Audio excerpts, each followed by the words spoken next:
Welcome to Sib Spot. Today's featured Reddit stories are from MaliciousCompliance. Story 1 is by Canadian. Calling me on my day off? Cha-ching! This happened well over a year ago, but as a unionized employee, I get every third Friday off. On my day off, I'm playing some video games and get a text from the boss. I know it's your day off, but... Whatever. That's easy to ignore. But then I get a second text. And after that, I ignore that I get a call. Boss, I know it's your day off, but our phones are down.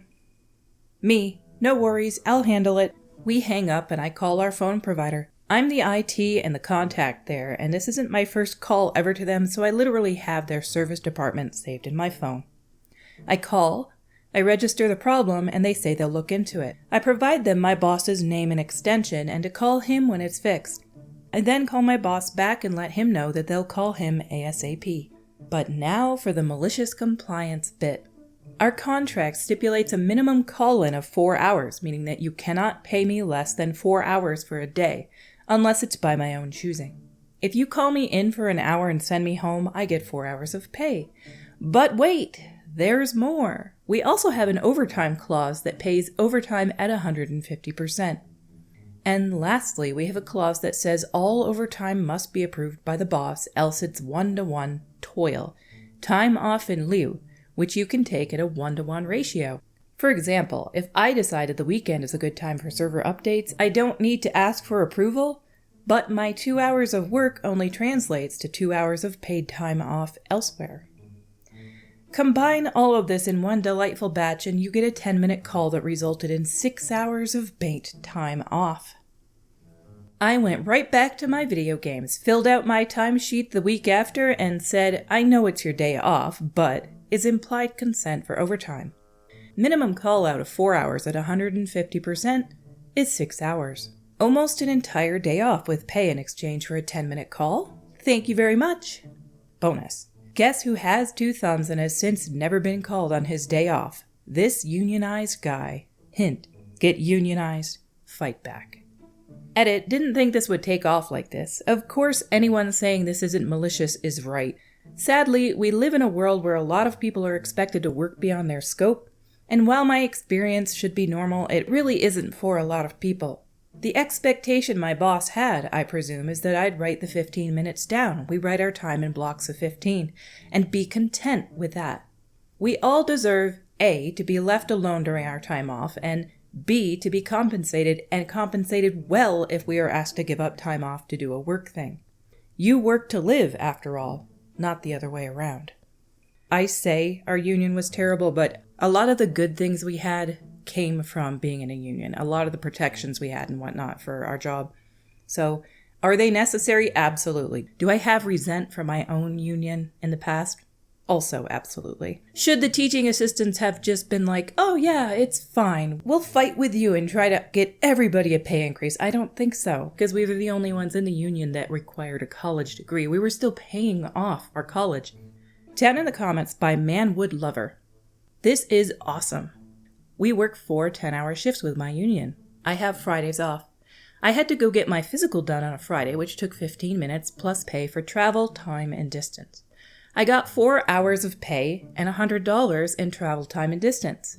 When I submitted my timesheet, management tried to say it's wrong.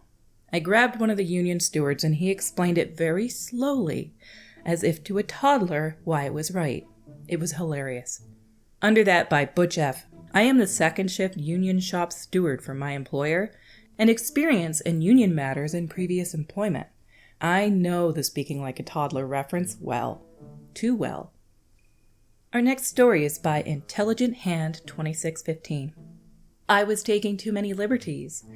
I'm a bookkeeper working for a law firm specializing in receivables and trust accounting, keeping track of what money is in the trust and belongs to whom, and what we can do with it.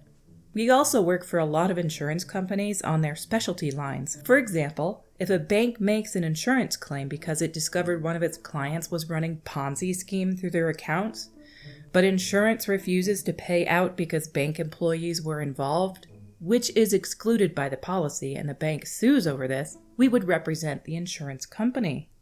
Insurance companies have lots of rules for how you bill them, words you can and cannot use, activities you can and cannot bill, etc. It's part of my job to know these guidelines and make sure our bills are compliant with them. Unfortunately, many of these insurance companies use a third-party administrator, TPA, to review their bills and adjust them if not in compliance with the guidelines, and they're often wrong. This leads to appeals which have their own requirements that I also must know. The result of all of this is that in order to get the bills done properly and collect as much as possible on them, it takes a lot of communication with our vendors and lawyers and the claims counsel at the insurer. For most of my time at this firm, I have simply reached out as needed to anyone I needed to clear up the billing issues and to keep the issues requiring a lawyer's attention to a minimum. Additionally, nearly all of the claims counsel have told me to reach out to them as needed for billing issues. The lawyer's value is in providing advice to our clients, not in billing minutiae that I am perfectly capable of dealing with, and my job is to support them by dealing with the minutiae. Or so I thought. It turns out a bunch of lawyers were unhappy with me reaching out to claims counsel whenever I needed to, and not making the request to the lawyer to reach out to claims counsel for whatever I needed. Okay, fine. It's not like I don't have other work to keep me busy for the rest of time. You want to deal with this crap? You go ahead. Needless to say, the lawyers were, and still are, completely oblivious to the amount of work my job entails. I guess that's my fault for doing a good job all these years. So far, we've missed several appeal deadlines, resulting in about $25,000 in foregone revenue. There's a method for most insurers for appeals after the fact, but it doesn't really work for, "We didn't email you before the deadline. Would you please approve it now anyway?" The managing partner asked me if we could do an appeal after the fact. He spent a week working out how to say, "Yeah, it's our fault, but would you please still fix it for us?" There's another $25,000 in appeals due on Monday, which we need claims counsel to approve. So the TPAs will process the appeal, and the lawyer who has to get me the appeal is away Thursday and Friday. There's another probably $50,000 in appeals on other files which are due by the end of the month. I could fix everything with a couple phone calls, but I'm not allowed to make them. Claims counsel won't reach out to me unless they need to. I dropped enough hints that they understand what is happening and are supporting my malicious compliance, so we're both watching the clock tick down. I wish I had $125,000 to toss away because I didn't want to let someone make a phone call.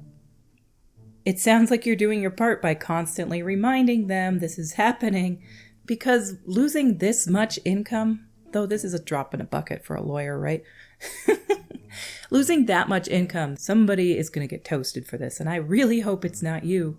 I truly hope that you have some sort of paper trail for this. Down in the comments by throwaway 47138. Make sure all the partners are aware of the ones who complained about you doing your job, as well as how much money is being lost because they then didn't do the job they were upset at you for doing.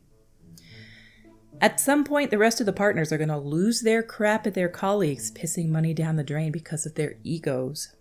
Underneath that, by vacuous intent. I'd love to hear the fallout after a month or two. Someone is going to want to know why the company is losing out on this money. Can you update us when it happens? Underneath that, by Intelligent Hand 2615, the OP. Absolutely. I posted now because all the fallout won't be known for months. Unfortunately, we've had a stellar October, and November promises to be equally stellar because of the work I did before malicious compliance, so the partners won't see anything until Q1 of 2024. But Q1 is always a heavy cash bleed, so between that and the six-figure write-offs, should be interesting. Man, law firms make way too much money. Our last story today is by Hobbit Hardcase. Take my time over breakfast? Okay. Many years ago, I used to work for an SMB managed service provider as a repair technician in London. I was repairing desktops, laptops, and printers. It's pointless trying to drive in central London, so the company would reimburse us for our monthly public transport ticket. As a result of this, we wouldn't really carry spare parts with us like the guys with the company cars elsewhere in the country, so they would get delivered to the site.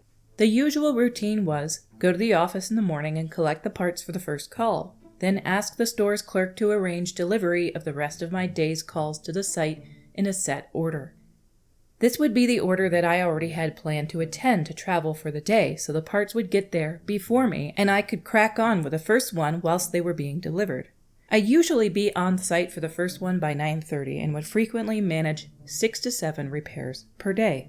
Obviously, this would depend on how much travel was involved, but all the techs would divvy up the calls first thing in the morning, so that none of us were running around the city too much, and we were mostly based around one area for the day. We each had regular clients where we'd often go 2 or 3 times per week and knew the IT teams involved. Anyway, the MSP gets bought by a bigger MSP. We're told not to worry. I know, right? And that nothing would be changing, as we were one of the most productive regions in the business. And for a bit, everything was as normal. Then the manager announces that he's leaving. I bumped into him about a year later at random, and he told me this was due to politics. A new golden boy manager is parachuted in from Up North to transform us. Is Up North OOP NURTH? Is that a way of saying up north? Up North to, quote, transform us. Apparently, we might be the most productive team, but we weren't the most profitable. He devises several methods to decrease costs and raise profitability. First off is the closure of the office and the relocation of the stores to somewhere central. This is basically to the other end of the country, so shipping has to be done the night before. Us techs are none too happy about this. Second, he wants us all to use cars, our own cars. He can't force this as the travel ticket is written into our contracts, and he can only change the contract with our agreement. To a man, we say, quote, no. What he can do is change the shipping routine. The new process is that parts will be delivered to a commercial locker at locations in the city, and we have to go pick up the parts before heading to our first call. Cue malicious compliance. We are well aware of the performance of the new owner's chosen shipping company and usually reserve them the nickname UK Fail, as they never seem to hit service level agreement. Further, the lockers are located in various strange locations. On the street, petrol stations, random courier offices. Kinda like how Amazon lockers are now, but without the nice paint jobs or electronic entry. They have no way to keep tabs on who is where or collecting what, aside from calling us. Anyway, there's a quick get-together and we agree that, as the GB hasn't deigned to help us and isn't hiring replacements for those who left, we aren't obligated to help him. The plan is, no one is to attend a locker until 10:30, which is the SLA for parts delivery. No one is to carry more than 1 bag of parts. If you have to do multiple trips to a locker, so be it. No one is to pick up any slack for anyone else. Answer calls for help if someone is in trouble, though.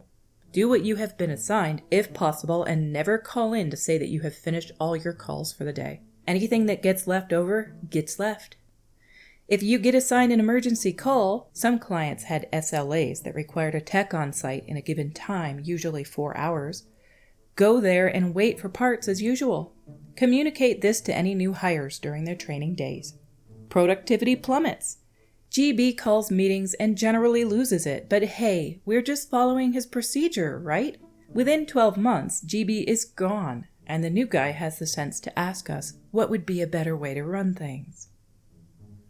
I've never been to London, but I do know that some of the older cities aren't really designed for avoiding traffic problems. Not that any of the newer cities in the world are lacking traffic issues as well, but they have very narrow streets in London, right?